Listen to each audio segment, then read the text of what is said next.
If your wife hands you a cup of coffee, looks you dead in the eye, and tells you that the ultimate proof of your love is a scalpel to your scrotum, you don't argue. You listen. Especially when you already know she's sleeping with her boss, and that she needs you sterile by Friday so she can pin another man's child on your bank account. It's a simple procedure, John, Lily said, her voice dripping with artificial sweetness as she smoothed down her designer pencil skirt. The birth control pills are giving me hormonal migraines. If you truly loved me, you'd take one for the team. We want to be dinks forever, right? I looked at her. Her eyes were bright, wide, and completely devoid of sincerity. She was a master of weaponized tears. To any ordinary husband, this would look like a stressed wife asking for reproductive teamwork. But I am not an ordinary husband anymore. I am a man who looks at data. Of course, honey, I said, offering a mild, compliant smile. Whatever makes you comfortable. She beamed, leaning over to kiss my cheek. The scent of her expensive Chanel perfume hit my nose, the same perfume I found listed on a concealed credit card statement last week, purchased near her office. Before we proceed with how I turned her biological trap into her absolute ruin, hit that like and subscribe button to ensure you don't miss how this chess game ends. Trust me, you'll want to see every move. Let's back up 3 days. I run a data analytics firm in Boston. My life is built on patterns, spreadsheets, and cold logic. When Lily started coming home at 9 p.m. smelling of high-end scotch, claiming she was closing quarterly reports with Marcus, the pattern broke. Marcus Vance was the senior partner at her firm, a 50-year-old silver fox who drove a Porsche and treated subordinates like disposable assets. I didn't yell. I didn't storm into her office. Stoicism isn't about lacking emotion, it's about controlling it so it doesn't control you. I simply opened our shared Verizon log. Her text volume with Marcus during non-work hours was astronomical. The real confirmation came when I installed a keylogger on her iPad and cloned her iCloud. I sat in my home office, watching the desktop mirror her text thread in real time. Marcus, did you tell the idiot yet? Lily, working on it now. I'm using the migraine excuse. He'll buy it. He's so desperate to keep me happy. Marcus, perfect. If he gets the snip this week, we have a 3-week clearance where his residual swimmers can blame the failure. The lawyers said a baby voids his grandfather's trust fund stipulation. We get the house, investments, and 50% of his firm. Lily, I can't wait to leave his pathetic, boring self. He actually thinks he's the only man who touches me. He's going to pay for our entire future, Marcus. For a single, fleeting second, my chest felt hollow, mourning the ghost of the woman I thought I married. Then, the emotion died. The man who loved Lily was gone, replaced by an apex predator operating on pure survival instinct. I didn't cry. I didn't smash a glass. Instead, a slow, cold smile crept across my face. They wanted to play a high-stakes game of corporate and biological fraud. Fine. I invented data manipulation. The toxicity of their plan was staggering. They weren't just cheating, they were actively plotting a financial execution. Lily's arrogance was her blind spot. She genuinely believed my quiet nature was weakness. She viewed me as a utility bill, something to be paid and managed. The next evening, I sat across from her at our quartz kitchen island. She was sipping Pinot Noir, scrolling through her phone, probably texting Marcus under the table. I booked the appointment for Thursday morning at the clinic on Commonwealth Avenue, I said casually, cutting into my steak. Lily paused, her eyes flashing with a mix of triumph and disguised contempt. Oh, John! Really? You're doing this for me? I want to make sure you're taken care of, I replied. The double meaning sailed completely over her head. I spoke with Dr. Henderson. He explained the recovery. He also mentioned that for the first few weeks, we still need to use protection because there's a residual count. Oh, don't worry about that, babe, she said quickly, dismissing it with a wave of her manicured hand. We can just be careful. A little mistake wouldn't be the end of the world, right? Maybe it's a sign if it happens. There it was. The setup for the miracle pregnancy. She was already laying the groundwork to explain away a positive pregnancy test next month. She wanted me to believe that a failed vasectomy was the culprit, forcing me to legally claim Marcus's biological child, thereby unlocking the multi-million-dollar trust fund left by my grandfather. A trust fund that explicitly stated assets could only be distributed to a spouse if a biological heir was born during the marriage. I watched her face closely, analyzing her micro-expressions. The slight smirk. The dilated pupils. The sheer, unadulterated delusion of power. She thought she was the smartest person in the room. Right. I murmured, taking a sip of water. A miracle. That night, while she slept soundly next to me, dreaming of her corporate lover and my money, I got to work. I contacted an old college roommate, David, who happens to be a top-tier divorce attorney specializing in high-net-worth asset protection. I forwarded him the encrypted copies of her iCloud backup, the keylogger transcripts, and the audio files from a voice-activated recorder I had hidden in her car. David immediately replied via text, "Our prenup will destroy her if we wait." Many internet forums host betrayed cheater stories where men scream, but silence is deadlier. On Thursday morning, I didn't go to the clinic. The real trap was set, and Lily walked right into it. The grandfather clock in our Beacon Hill living room struck 11. Lily was downstairs, pouring herself another glass of the expensive Napa Cabernet I paid for. I sat at my mahogany desk upstairs, the glow of my laptop screen illuminating the cold reality of my marriage. The cloned interface of her phone was open. I wasn't angry. Anger is a luxury for people who can afford to lose. I am a data scientist. I minimize risk and maximize leverage. A new notification popped up on the mirrored screen. It was Marcus again. "Marcus, did you clear the trash in the master bath? Don't leave a paper trail." "Lily, relax. John never looks through my things. He's too busy looking at his pathetic spreadsheets. The needle is back in my sewing kit. The punctured Trojan is in the nightstand wrapper. He thinks we're just having a romantic pre-surgery night." I stared at the text. My left hand remained perfectly still on the mouse. My heart rate didn't even spike. A normal man would have stormed down the stairs, demanded answers, perhaps thrown the wine glass against the wall. I didn't move a muscle. I simply processed the information. Punctured Trojan. I closed the laptop, stood up, and walked down the hallway to our master bathroom. The air smelled of her lavender bath salts. I pulled on a pair of latex gloves from the medical kit under the sink. I opened her vanity drawer, moving past her expensive serums until I reached the back. There it was. A black box of Trojan condoms we rarely used since she claimed to be on the pill. I pulled out a single foil packet. I held it up to the vanity light. A microscopic puncture. Right through the center of the foil. It was done with a fine sewing needle. I lowered the packet. The pieces of the puzzle clicked into place with terrifying mathematical precision. Lily wasn't trying to get pregnant with my child. She was already pregnant with Marcus's child. The keylogger logs from yesterday confirmed they needed a biological heir to trigger my grandfather's multi-million-dollar trust fund. But why the punctured condom tonight, less than 12 hours before my scheduled vasectomy? Because she needed an ironclad chronological alibi. If I underwent the vasectomy on Thursday, the medical record would show I was sterile moving forward, with a slight window of residual fertility. If she announced her pregnancy 3 weeks from now, a meticulous lawyer might question the exact conception date.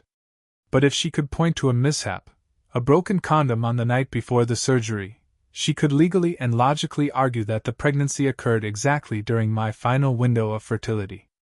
It was a calculated biological frame job designed to force me into signing paternity papers for another man's fetus, permanently binding my wealth to her. The bathroom door opened. Lily stepped in, her silk robe trailing behind her. She froze for a fraction of a second when she saw me standing by the vanity, but her face instantly morphed into a soft, seductive smile. She walked over, wrapping her arms around my waist, burying her face in my chest. "What are you doing in the dark, honey?" she murmured, her breath warm against my neck. Thinking about tomorrow? Don't be nervous. The doctor said it's just a tiny nick. You'll be fine in a couple of days. I looked at her reflection in the mirror. She was beautiful, a perfect sculpture of deceit. I smiled back, a gentle, reassuring expression that masked the absolute zero temperature of my mind.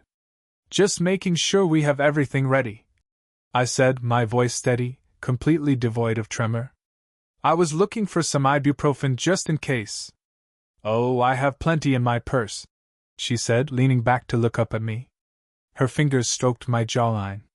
Tonight is our last night of freedom, you know? Before we don't have to worry about birth control ever again. I want it to be special.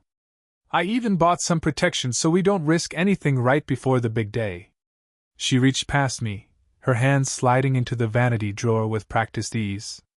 She pulled out the exact black box I had just inspected. She slipped a foil packet into her pocket, flashing me a playful, mischievous look that would have fooled any man desperate for her affection. Come to bed, John. Let's make tonight unforgettable. I'll be right there, I said. Just need to finish up a quick email for a client. She kissed my cheek, a lingering, damp press of lips, and walked out, her hips swaying. I didn't follow her. I waited until I heard the bedroom door click shut. Then I pulled out my phone and dialed a secure, encrypted line. David, I whispered when the call connected. She's accelerating the timeline. She just attempted to deploy a tampered condom to establish a conception window. She's already pregnant. On the other end of the line, David, my divorce attorney, let out a low whistle. Jesus, John. She's ruthless. If you sleep with her using that tampered condom, her legal team will weaponize it during the discovery phase of the divorce. They'll claim the child is legally yours under the marital presumption laws of Massachusetts, regardless of prenatal DNA testing, because you knowingly engaged in unprotected intercourse immediately prior to a sterilization procedure. It's an old trick, but judges buy it. I know, I said calmly. I'm not sleeping with her. I'll simulate an issue. But we need concrete proof of her pre-existing medical status before Thursday morning. Can your investigator pull her private health portal? It's highly illegal to hack a medical portal, John, David warned. We can't use fruit of the poisonous tree in a Massachusetts family court. The IRS or the SEC can subpoena corporate records if we find financial fraud, but medical data is strictly protected by HIPAA. We don't need to hack it, I replied, staring at my reflection. She prints everything. She's a narcissist who keeps a physical file of her life goals in her office desk. She thinks I never go into her workspace because she told me it triggers her anxiety. I'll have the physical paper trail by 2 a.m. Be careful, David said. If she wakes up and catches you, the element of surprise is gone. If she realizes you know, she'll run straight to Marcus, abort the baby, or change her strategy to a standard asset split divorce. Right now, we have her dead to rights on a fraud conspiracy that can void the entire prenuptial agreement's alimony clause. Keep your head down. My head is perfectly clear, I said and hung up. I walked into the bedroom. The lights were dimmed. Lily was lying under the satin sheets, the tampered condom resting prominently on the nightstand. She looked like a predator waiting for its meal, entirely oblivious to the fact that she was already inside the cage. You took a long time, she pouted, stretching her arms out. I sat on the edge of the bed, rubbing my temples. I forced my eyes to look slightly bloodshot, mimicking the physical signs of an impending, severe migraine. I'm sorry, Lily, I said, letting a heavy sigh escape my lips. The stress from the upcoming Q3 merger is hitting me hard. My vision is blurring. I don't think I can do this tonight. I need to take some medicine and pass out, or I won't even be able to drive to the clinic tomorrow. Her face dropped. For a split second, pure, unadulterated rage flashed across her eyes. Her perfect jaw clenched. She had spent weeks planning this exact chronological window, and my biological inconvenience was ruining her script. Are you serious, John? Her voice sharpened, losing its sweet veneer. Tonight of all nights? You're always so weak when it comes to stress. Marcus works 80 hours a week and never complains about a headache. She caught herself a moment too late, her eyes widening slightly at the mention of her lover's name. A normal husband would have snapped. Instead, I maintained my blank, pathetic expression. I let her think her insult cut deep, playing the submissive husband perfectly. Marcus doesn't have a history of chronic migraines like I do, I said quietly, turning my back to her as I lay down. I'm sorry. I just need to sleep. She let out a loud, dramatic sigh of disgust, flipping over violently to her side of the bed. Unbelievable, she muttered into the darkness. You can't even perform the night before you turn into a useless blank. Just make sure you don't back out of the appointment tomorrow, John. If you mess this up, we are done. I mean it. I won't back out. I whispered into the pillow, my lips curling into a silent, dark smirk. At 2:15 a.m., her breathing became deep and rhythmic. I slipped out of bed, silent as a shadow. I bypassed the squeaky third floorboard by memory and made my way down to her home office. The room was cold, smelling of stale coffee and leather. I opened her desk drawer. Locked. I didn't panic. I knew she kept the key inside a hollowed-out designer lipstick tube on her vanity downstairs. I retrieved it, returned, and quietly turned the lock. Inside the bottom drawer was a neat, manila folder labeled personal/future. I opened it under the low beam of my penlight. My eyes scanned the documents. It wasn't just a pregnancy test. It was an official lab report from an independent private clinic in downtown Boston, dated 5 days ago. Patient, Lily Vance Vaughn, results, positive. Gestational age, 6 weeks, 6 weeks. That meant she had conceived while I was away on a business trip in San Francisco. But the file contained something even more sinister. It was a printed email thread between her and an anonymous account, which I knew belonged to Marcus's personal attorney. The email outlined a step-by-step strategy: force John to undergo a vasectomy under the guise of health reasons, secure a postnuptial amendment under the pretense of financial security for a child-free lifestyle, introduce the pregnancy at week 9 as a medical miracle due to vasectomy failure, sue for divorce 6 months after the child's birth, citing irreconcilable differences regarding parenting styles, ensuring maximum child support, the Beacon Hill estate, and full access to the grandfather's trust fund via the mandatory child clause. At the bottom of the page, Marcus had handwritten a note in blue ink, *. The idiot will sign anything if you cry enough. Let's clean him out. *. I held the paper in my gloved hands. The level of premeditated malice was breathtaking. They weren't just betraying a marriage. They were trying to completely eradicate my financial existence, using a fraudulent human life as a weapon. I took out my phone, took high-resolution photos of every single page, and meticulously returned the folder to its exact position. I locked the drawer, placed the key back in the lipstick tube, and walked back upstairs. As I looked out the window at the dark Boston skyline, a profound sense of clarity washed over me. Have you ever realized that the people trying to destroy you are actually handing you the exact tools for their own demolition? Lily and Marcus thought they were playing checkers against a blind man. They had no idea I had already mapped out the entire board. I sat on the edge of the guest room bed, checking the digital timestamp on the photos. 2:45 a.m. I uploaded the images to a secure, triple-encrypted cloud server that only David and I could access. I then opened my laptop to review the financial ledger of my data firm. Marcus's firm had been handling our corporate tax restructuring for the past fiscal year.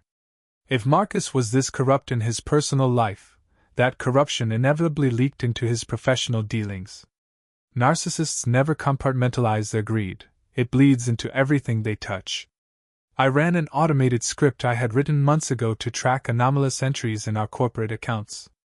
Sure enough, 3 major consulting fees had been routed to an offshore LLC registered in the Cayman Islands, an LLC whose registered agent matched Marcus Vance's personal wealth management group. Lily had signed off on those transfers as my chief financial officer, a position I had foolishly gifted her out of love. They weren't just planning to take my money through a messy divorce. They were actively embezzling from my company to fund their future lifestyle together before the first legal brick was even thrown. They thought they were burying a paper trail. To a data scientist, a paper trail is a neon sign flashing in the dark. I drafted a highly detailed memorandum to the forensic division of the IRS, detailing the exact routing numbers, transaction hashes, and Lily's digital signatures. I didn't hit send. Not yet. A master chess player doesn't shout check when he captures a pawn. He waits until the king has absolutely nowhere left to run. I closed the laptop and took a deep, steady breath. The morning sun was beginning to break through the heavy gray clouds over the Charles River. The alarm on my phone buzzed. 6 a.m. Down the hall, I heard Lily stirring. She walked into the guest room, her eyes narrow, her face tight with lingering resentment from the night before. She didn't offer a hug or a smile. The mask was slipping because she believed she no longer needed to maintain it. Get up, John, she said coldly, tossing a pair of clean sweatpants onto the bed. Your appointment is in 2 hours. I called the clinic to confirm they have our insurance on file. Don't make me drag you there. I looked up at her, letting a faint, weary smile grace my lips. I looked like a defeated man accepting his fate. I'm up, Lily, I said softly. I'll be ready in 10 minutes. She nodded curtly, turned on her heel, and walked away. I watched her go, the silence in the room heavy with the weight of what was to come. She thought she was leading an idiot to the slaughterhouse. In reality, she was walking herself straight into a financial and legal meat grinder, and I was about to turn the handle. Thursday morning wasn't going to be the day I became sterile. It was the day I began their slow, agonizing, and entirely legal execution. Lily's hands gripped the steering wheel of my BMW X5 with unnecessary force. She thought she was driving me to my execution, surrendering my reproductive future and grandfather's inheritance. To me, it was just another Thursday. Are you okay, sweetie? She asked in that fake, melodic tone she used when manipulating people. Her eyes were locked on the Boston traffic, her jaw tight. You're very quiet. Just mentally preparing, I said, watching the brownstones line Commonwealth Avenue. It's not every day a man volunteers for this. You're doing it for us, John, she corrected, her tone sharpening. Think about the freedom. No more migrants for me. It's the ultimate partnership. Marcus always says a real leader knows when to delegate risks. Marcus. She spoke his name like a mantra, a silent prayer to the man occupying her bed and future financial plans. I didn't flinch. I noted the slip and kept my face neutral. Marcus is a smart man, I murmured. Lily smirked, a subconscious twitch of her left cheek. He is. You could learn a lot from him about efficiency. We parked. Lily escorted me to the reception desk of Commonwealth Urology. She pushed the clipboard toward me, ensuring the insurance paper trail was logged under my name, sealing the trap. What Lily didn't know was that the medical world runs on personal networks. The chief of urology here wasn't a random doctor assigned by an algorithm. It was Dr. Thomas Evans, my college roommate. I had called his personal cell at 5:30 a.m. Mr. Vaughn? A nurse called out. Lily stood up immediately, grabbing my arm. I'll come back with you, honey. The doctor prefers to do the initial prep alone, ma'am, the nurse said with a firm smile. Lily frowned, her fingers tightening on my sleeve before letting go. Okay. I'll be right here. Don't be a baby, John. I followed the nurse down the sterile hallway. When the door to exam room 3 closed, Thomas was already there, looking at my chart on a tablet. He looked up, his expression grim. John, Thomas said, lowering the tablet.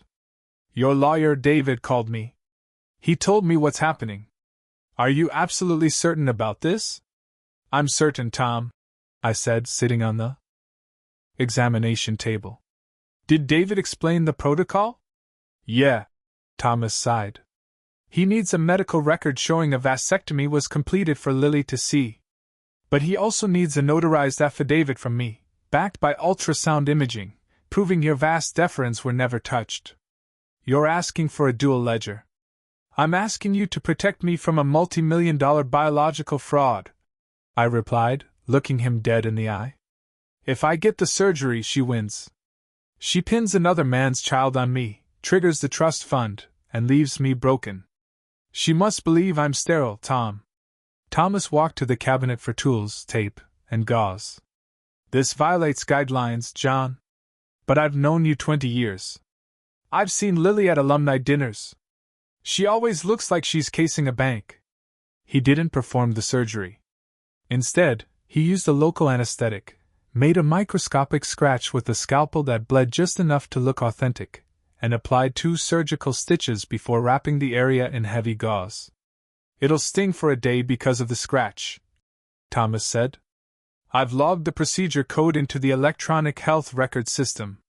Lily has your portal password, right? She changed it to her own birthday last month, I said, a faint, ironical smile on my face. Perfect. She'll see the discharge file within an hour. But the real record, proving no internal incision was made, is locked in my private safe. David has the copy. Thomas gripped my hand. Go get her, man.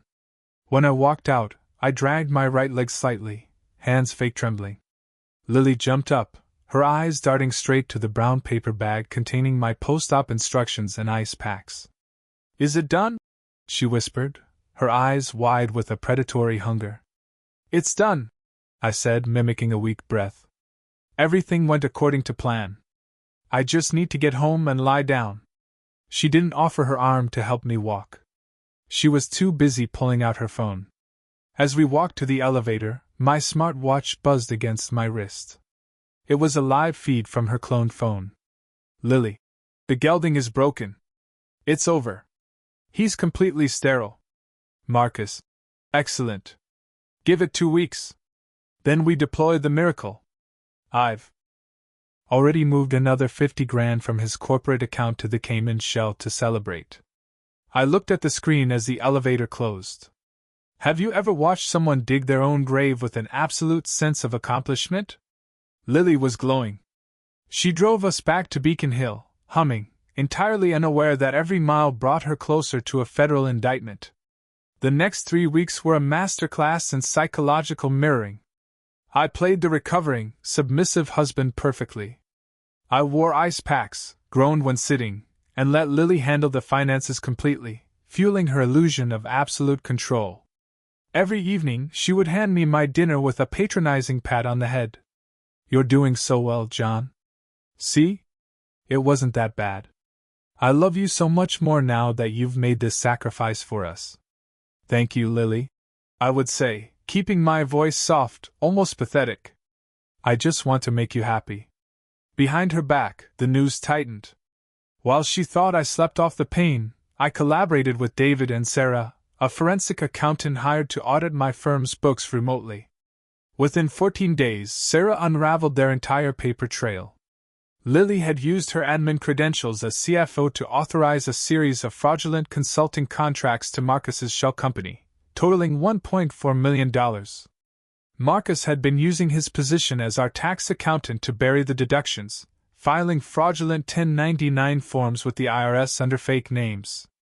This isn't just a divorce asset dispute anymore, John. David told me during a secure Zoom call on a Tuesday night. This is a criminal conspiracy to commit wire fraud and tax evasion. The moment we drop this in front of a federal prosecutor, the state will take over. She won't just lose the prenup. She's looking at 5 to 10 years in a federal penitentiary.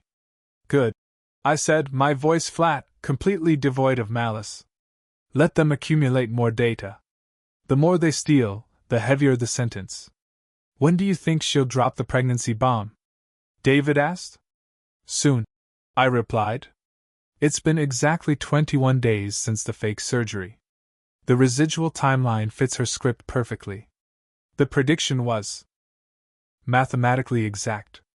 On Friday morning, I sat at the kitchen island, drinking my hot black coffee. The bright morning sun hit the white marble. Lily walked out of the master bathroom. Her face was pale, eyes wide with manufactured tears, holding a plastic stick. She dropped to her knees in front of my stool, burying her face into my thighs, sobbing hysterically. It was a beautiful performance. If I hadn't seen her private medical file 3 weeks ago, I would have believed she was experiencing a terrifying shock. "John! Oh my God, John!" she wailed, rocking back and forth. "I don't know how to tell you this. I'm so scared. You're going to think I cheated on you." I didn't move a single muscle. I placed my coffee cup down with a soft click, looking down at the top of her head, my fingers lightly touching her hair in a mechanical gesture of comfort. "What is it, Lily? Calm down. Tell me." She looked up, her cheeks wet with saline drops, holding up the clear blue stick. 2 solid pink lines stared back at me. "I'm pregnant, John," she sobbed, her voice trembling with theatrical panic. "But how? You had the surgery. Do you think it failed? Remember the night before? The condom broke. The doctor said there was a residual window. It must be a miracle."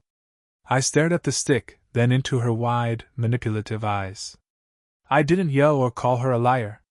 Instead, I let out a long, shaky breath, forced my eyes to well with fake emotion, and pulled her into a tight embrace. Over her white shoulder, my eyes were wide open, staring coldly at the kitchen wall. A slow, chilling smile spread across my face. "A miracle," I whispered into her ear, my voice thick with fake joy. "We're going to have a baby, Lily. This changes everything." She hugged me tightly, her small hands patting my back. I felt her chest relax completely. She thought she had won, that the trap snapped shut on my neck. She had no idea she was currently hugging her executioner, and the countdown to her absolute destruction had just hit 0. Lily wanted a spectacle. A high-end gender reveal party at the country club in Wellesley was the perfect stage for her delusion. She spent $30,000 of my money on custom catering, white floral arrangements, and a massive LED screen. She called it a celebration of our miracle baby. I let her sign every single check without a word of protest. Each invoice, each digital authorization was another clear footprint tying her to the unauthorized use of my company funds. "John, make sure the tech team has the video file ready," she said on Saturday morning, adjusting the belt of her white linen dress. A white dress.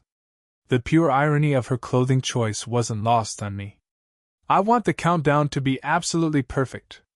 When the clock hits 0 on the display, the screen will flash the color. Marcus and his senior partners are sitting at the primary VIP table near the stage. Do not embarrass me in front of them. The video setup is entirely under my control, Lily," I replied, adjusting my silver cufflinks in the mirror. My face was a mask of placid obedience. "Nothing will go wrong. Every piece of data is exactly where it belongs." She walked over and patted my cheek, her eyes glittering with that toxic condescension she had perfected over the years. "Good boy. You see, when we get the grandfather trust fund payout next month, I might even let you buy that sports car you've been looking at. You just have to keep playing your part." I smiled back at her reflection. "I am playing it, Lily. Perfectly. Have you ever noticed how people who think they are the smartest operators in the room always give away their entire plan just to gloat?" Lily couldn't help herself. She truly believed I was a captive audience to her brilliance, a useful idiot who would willingly shoulder the financial burden of another man's child. The country club ballroom was packed by 2 p.m. The air smelled of expensive perfume, champagne, and hidden agendas. My parents were there, looking confused but trying to be supportive of their son's sudden miracle. Lily's parents were already flaunting their new luxury watches, gifts from Lily paid for entirely by my corporate credit card. And then there was Marcus Vance. He arrived with his wife, Evelyn. Evelyn was a dignified woman whose family owned 40% of the shares in Marcus's accounting firm. Marcus looked every bit the arrogant corporate predator. He had slicked back graying hair, a bespoke Italian suit, and a smile that looked like a shark smelling blood in the water. Marcus walked straight up to me at the champagne bar. Lily was right by his side, her hand casually brushing his elbow before she remembered where she was and pulled it back. John, Marcus said, his voice deep and patronizing. He extended his right hand. I shook it.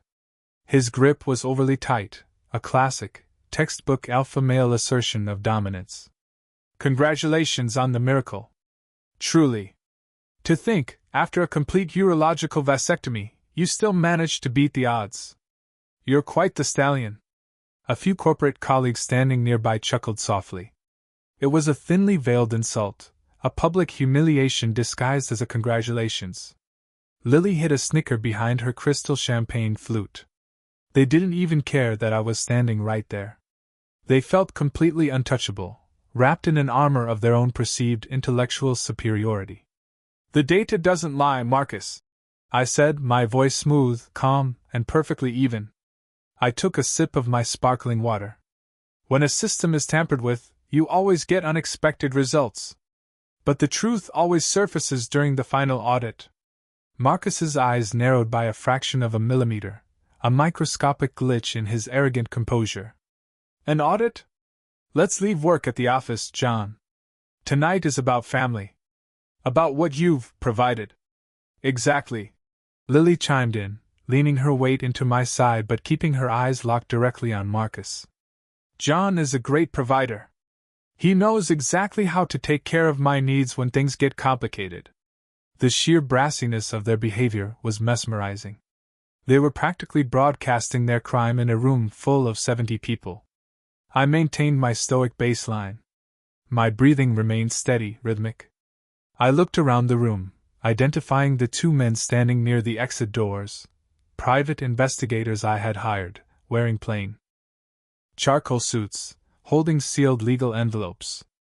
Beside them was an official representative from the forensic division of the IRS, quietly sipping a club soda.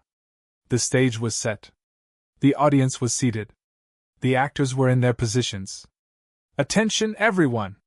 Can I get everyone's attention, please? Lily's voice echoed beautifully through the high-end sound system. She stood on the raised platform in front of the massive 20-foot LED display. The room quieted down. The clinking of crystal glasses subsided into a murmur of anticipation. Thank you all so much for coming out today to celebrate the next big chapter of our lives. As you all know, John and I went through quite a journey to get here. Some medical challenges, some tough decisions. She looked down at me with a gaze full of synthetic adoration that disgusted my core. But love wins. And today, we find out the gender of our little miracle. Marcus stood near the front row, his arms crossed tightly over his chest, a smug, possessive grin plastered across his face. He looked like a man who had just successfully executed a hostile corporate takeover without spending a dime of his own capital. His wife, Evelyn, stood beside him, completely oblivious to the snake standing in her shadow. John, hit the button! Lily called out, clapping her manicured hands together. I walked over to the tech console at the side of the ballroom. The young technician looked up at me. I slid my own secure flash drive into the USB port, completely bypassing the file Lily had given him earlier that morning. I'll take over the presentation from here, I told the technician quietly. He nodded, seeing the intensity in my eyes, and stepped back. I looked up at Lily on the stage. She blew me a fake kiss. It was the last lie she would ever tell me in public. I pressed the enter key. The LED screen didn't flash pink or blue. It didn't show floating digital balloons. Instead, the screen went pitch black for 3 long, agonizing seconds. The room grew dead silent, an uncomfortable, heavy tension filling the air as people waited for the tech glitch to resolve. Then, a massive, high-definition photograph filled the screen. It was a crystal-clear snapshot taken from 3 weeks ago by my private investigator. It showed Lily and Marcus Vance inside a luxury room at the Mandarin Oriental Hotel, completely unclothed, locked in an intimate embrace on the bed. The timestamp and location data were clearly visible in bold white text at the bottom left. A collective, sharp gasp sucked the oxygen straight out of the country club ballroom. Lily's stage smile froze instantly. Her skin turned a violent, ghostly shade of white under the stage lights. She stared at the screen behind her, her mouth opening and closing like a fish out of water, but no sound came out. "What is the meaning of this?" Lily's father roared from the VIP table, dropping his drink. The crystal glass shattered loudly on the hardwood floor, punctuation to the horror. Before anyone could move or process the trauma, the screen transitioned to the next slide. It was a legal document. It was a certified copy of the non-invasive prenatal paternity test that I had secretly obtained by utilizing the duplicate blood samples Lily had drawn for her routine genetic screening. The results were displayed in massive, bold crimson font. Probability of paternity for John Vaughn, 0.00%. Probability of paternity for Marcus Vance, 99.99%. The silence in the room was absolute now, heavy enough to crush a man's bones. Evelyn Vance turned slowly, her neck stiff, to look at her husband. Marcus's face had completely transformed from a smug corporate smirk into an expression of raw, unadulterated terror. His hands were shaking so violently that his champagne glass slipped from his fingers, splashing onto his bespoke leather shoes. "Turn it off! John, turn it off right now!" Lily finally found her voice, screaming at the top of her lungs, her perfect influencer facade completely shattering into jagged pieces of panic. She lunged toward the edge of the stage, but I didn't move an inch. I simply stood behind the console, my hands resting calmly on the edge of the desk, looking at her with the cold detachment of a scientist observing a terminal failure. The presentation didn't stop. The third slide appeared. It was a certified affidavit from Dr. Thomas Evans, Chief of Urology at Commonwealth Urology, alongside a high-resolution ultrasound image of my anatomy. The text on the screen read, *Patient John Vaughn did not undergo a vasectomy procedure. The surgical record was simulated at the patient's request due to an ongoing domestic fraud investigation. Patient possesses normal, unaltered fertility. You didn't do it? Lily whispered, her legs visibly giving out under her white dress. She collapsed onto her knees on the stage, the exact same position she had taken on our kitchen floor when she lied to me about her miracle. But the medical portal, the stitches. A minor surface scratch, Lily. I spoke into the microphone, my voice echoing through the ballroom, calm, clear, and perfectly modulated without a hint of anger. Just enough to let you believe your timeline was secure. Just enough to let you drop your mask and commit your plans to paper. I clicked the transition button one last time. This was the final financial execution.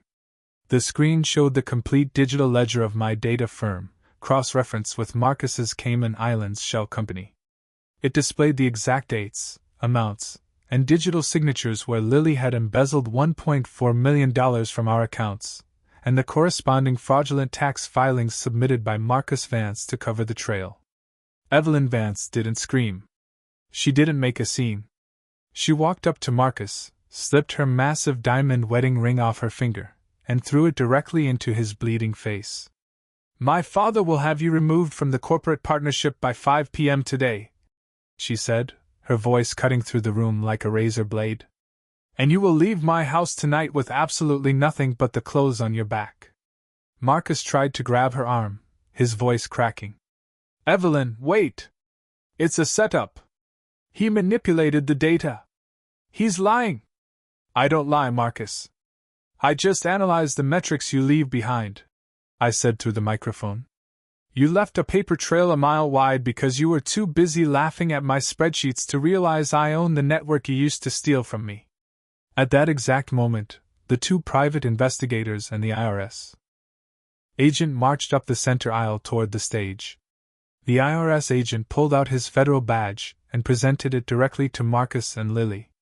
"Marcus Vance, Lily Vaughn, you are under arrest for federal conspiracy to commit wire fraud, embezzlement, and grand larceny," the agent announced clearly. The ballroom erupted into absolute chaos. Guests were whispering frantically, phones were pulled out to record the high society arrest, and Lily's parents were already backing out of the emergency exit to avoid being linked to the fallout. Lily looked up at me from the floor, real tears streaming down her face this time, tears born of pure panic, desperation, and the total collapse of her narcissistic ego. "John, please! We can talk about this. I did it for us. I was confused. Please don't do this to me. I turned off the microphone console. I walked slowly over to the edge of the stage, looking down at her crumpled form. I didn't feel anger. I didn't feel pity. I felt the profound peace of a completed mathematical equation. You told me that if I loved you, I should make a sacrifice, Lily. I whispered, loud enough only for her ears to hear over the shouting of the federal agents. Consider this my final sacrifice. I'm saving you from a lifetime of being married to a man you find so incredibly boring. As the authorities escorted them out of the country club in handcuffs past their wealthy, staring peers, I walked back to the table, picked up my tailored coat, and took a final look at the empty stage. The financial ruin was complete. The legal execution had begun. Their reputation in the city of Boston was completely eradicated. What would you do if you realized your entire marriage was a calculated financial execution? Would you burn the house down in a fit of useless rage?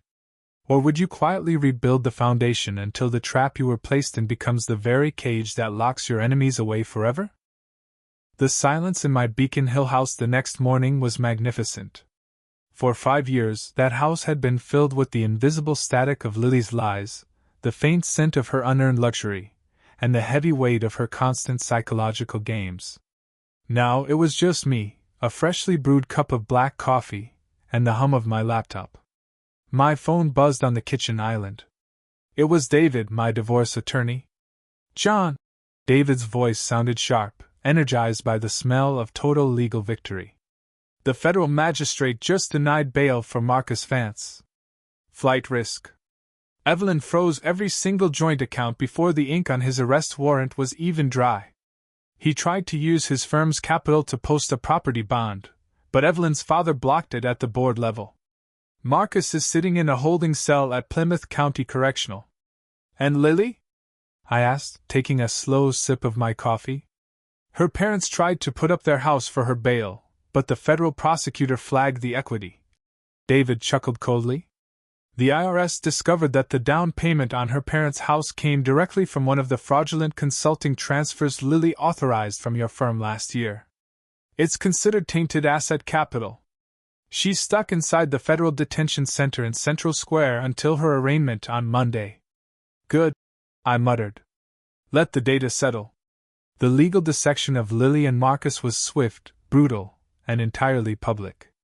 When you steal from a private citizen, it is a civil dispute.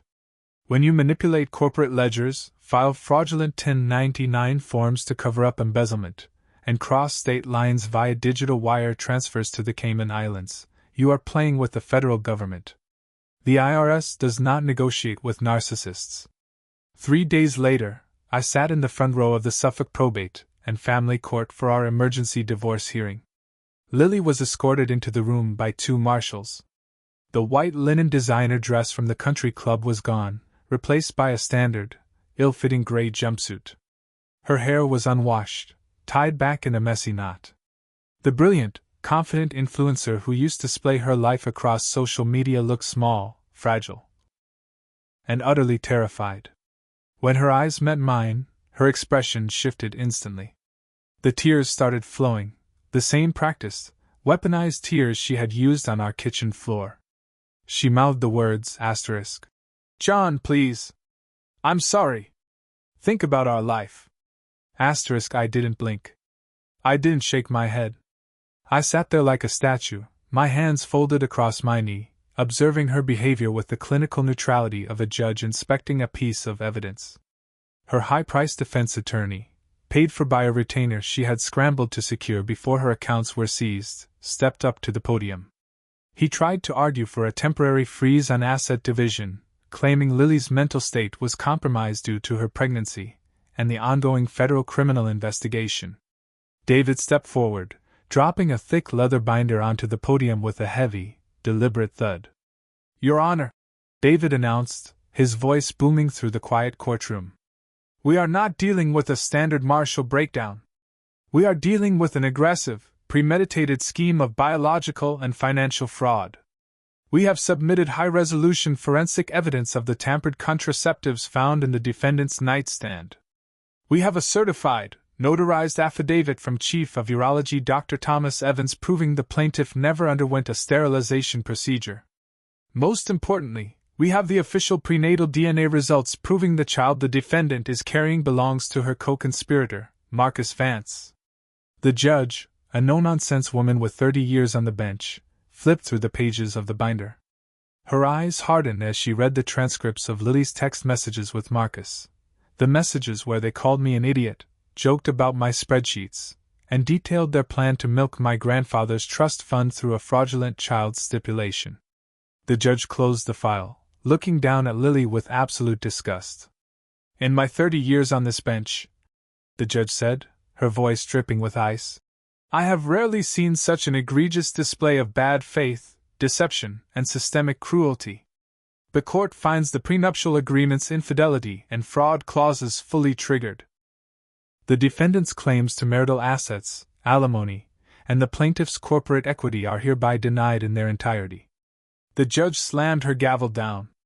Furthermore, the court orders a total asset forfeiture of the defendant's personal accounts to satisfy the immediate restitution owed to Vaughn Data Analytics for the documented embezzlement. Next case. Lily collapsed into her chair, her hands covering her face as she sobbed hysterically. Her lawyer didn't even bother to comfort her. He was already packing his briefcase, realizing his client was completely bankrupt.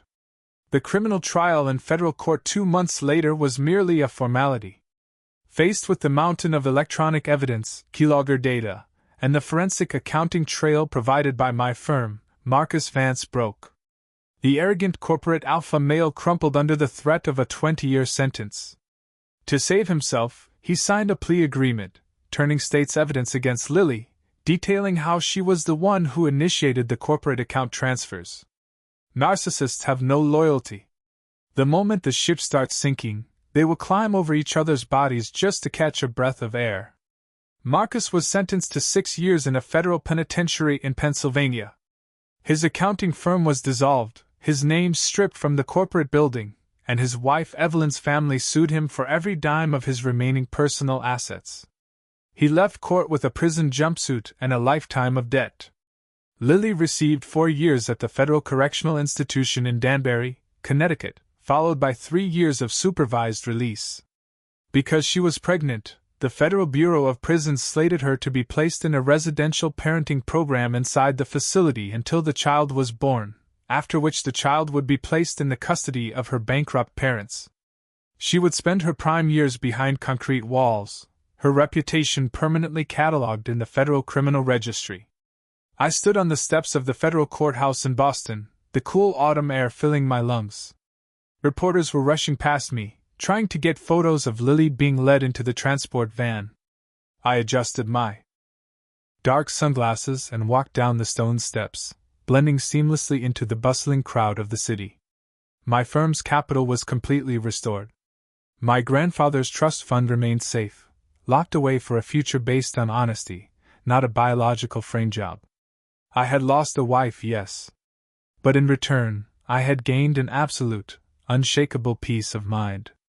I had won the game because I chose to look at the metrics, control my variables, and let my enemies play their hands until they had nowhere left to run. When someone shows you who they truly are, don't scream at them. Don't waste your energy on useless emotional confrontations. Just quiet down, step back, and gather the data. The truth doesn't need your anger to prevail, it just needs your patience.